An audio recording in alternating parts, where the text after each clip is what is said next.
I was hearing DePaul's pitch, especially for their housing, of how they do it with Starting Line and now what they want to do with Columbia Square Apartments. And part of it kind of sounded too good to be true. And I asked her, and I said, this all sounds great, but how do you do it? Because I'm told from these other developers and apartment complexes that they don't have the resources for more security or for staff. And she stopped me right there and she looked at me and said, the money's there. The money is absolutely there. If these places are not investing it in the people, that is a choice.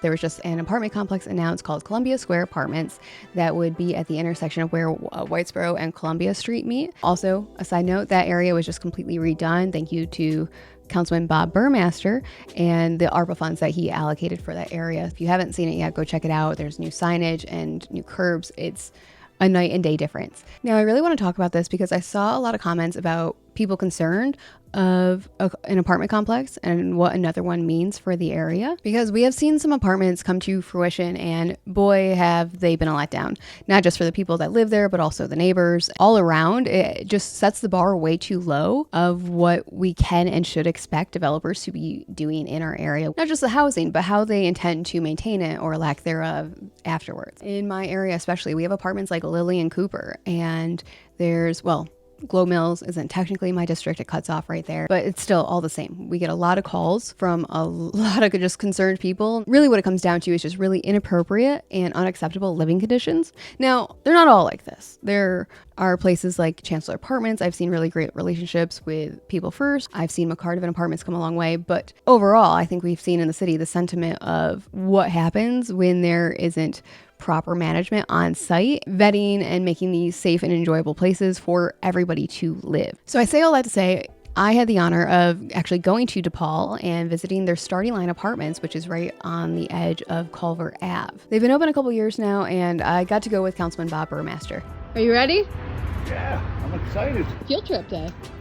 We got to take a tour of the facility and really just see what DePaul is all about and what makes them different. And that's what I'm here to tell you. Mainly one of the main differences is that DePaul is a nonprofit. They're not just in it to try and profit off of everyone. They're in it actually for housing. When you invest in the people that live there to give them a good quality of life, and it's not just because a developer got some grant from the state that if they meet XYZ criteria, specifically for affordable or low-income housing, whatever, that they can then get that money and then try to turn around and profit off of it as fast as possible. And if I'm being frank, I think that is one of the biggest culprits and the biggest issues that we see time and time again.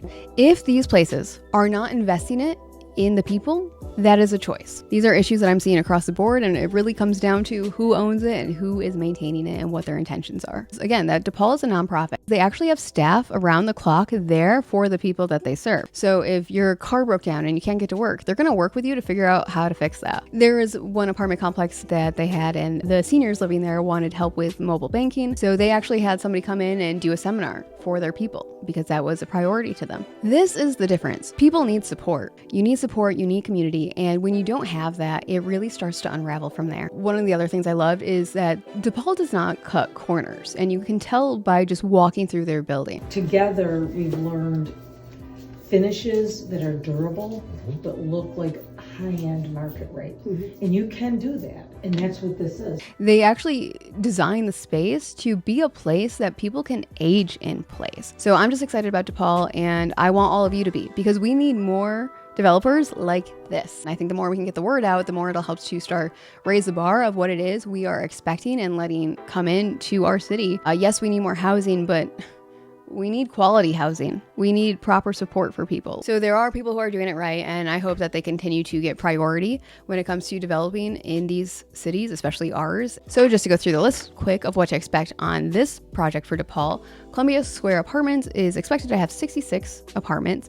They have a preference given to seniors and veterans. Apartments will be a combination of income levels from 50 to 80% of the area median income. So what that means is for Oneida County, one person, the maximum income you can make is a range of $35,820 to $47,750. For a four-person, the income range salary is $51,000 to about $68,000. Now, the average rent we will see is anywhere from $800, $850 to about $1,000. Now, the best part is that is with all utilities included. And here is another aspect that I absolutely love. A person does not need to move out of their apartment if their income rises. So here we finally have people who aren't trapped or worried about making another $1.50 extra an hour, because that means they might lose their apartment. And that's what we see with so many of these apartment units, and it's just a mess and horrible for the people involved. We don't get good results from it, and frankly, just nobody wins in this situation. So thank you, DePaul, for figuring this one out. There's also free laundry use for tenants, exercise equipment, use of security cameras. All tenants receive background checks that include criminal history, forged instruments, sex offender history, terrorist credit check, and eviction histories. DePaul manages our tenant selection and has the right to refuse applications based on the above listed criteria. DePaul apartments are not public housing projects, and they are not Section 8 buildings. That said, they will accept financial housing vouchers, including Section 8, as well as veterans vouchers. The building will have 24-hour staff and front desk coverage on site 7 days a week, and that staff will be hired from people in the local community. This is part of what makes this so different and what all of these facilities need to start investing in, whether they're a nonprofit or not. And then DePaul, as a community organization, will partner with neighborhood stakeholders on projects that improve the neighborhood and lifestyle of those living there. And it's not just that they will, we're already seeing it done at Starting Line Apartments over on Culver Ave, and they've been doing it for years. So I'm really excited to see where this goes. One of the things I really loved on the tour is seeing how wide the hallways were. It was so clean. Oh my gosh, it was so clean. And this place has been open for a couple years now. It looked like it just opened and that it was brand new. Blows my mind, but that's how it should be. And then even in the actual apartments, there is so much storage. A lot of places and units we see is, if they even have storage, it's probably down in the basement or far away and off-site. The recreation centers are fantastic. Their outdoor spaces are really great. We got to go out back and look at that. And also how the spaces were decorated just with local art and features.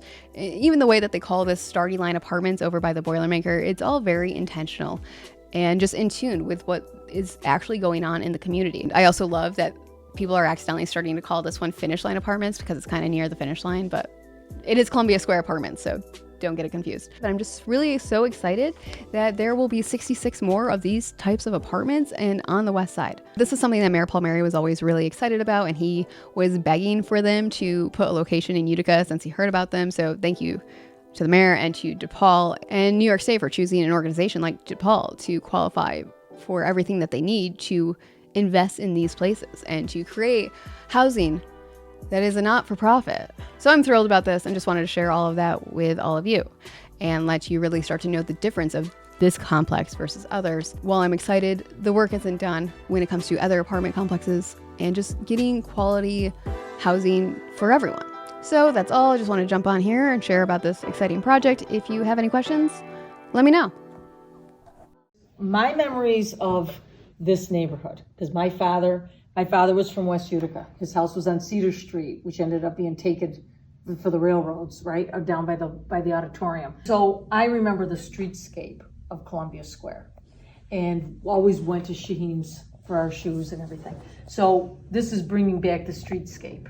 So this in this area will be the community unit, like we're sitting in, offices. We think it might say Columbia Square in here, which would be pretty cool. Yeah, we took our cues for this corner building actually from the Carlisle building downtown, because this has got that corner that doesn't come together at 90 degrees, and how do you deal with that odd curve? And that's just such a gorgeous building. So I try to do some of those beautiful brickwork details there, and we do want to do sort of that embedded sign. Again, there's going to be a few more families here, so a little bit of a game lounge area that kind of overlooks and connects with the lobby. And right there on the corner, you'd love the corner to be the corner store. DePaul's not a commercial landlord. They are a affordable housing, supportive housing provider. So we at least bring the community space out to the front to still have that sort of active, engaged area. And then popping down past those two stores is the other side. Visually, it is, again, townhouse apartments. Wow. Inside, it's actually first level flats and second level flats. So we can still get some accessible apartments with their own front doors on this one. And then upstairs, they're designed the same. They're not accessible because they're stairs up. So you still get a little bit of that smaller neighborhood feel where you know your neighbors. And so we wanted to sort of talk to the other building. And then on the corner, again, we have a smaller community space, smaller laundry space, all their mail So you get a little bit of the same, but these are also their own building. But what we do whenever we have a split, we've got a few different sites that have two buildings. And if you live here, you can live 100% here and never go there. Everything's there. But they're invited over all the time, and they do come over all the time. One of the things that we're very proud of is we do a lot of activities.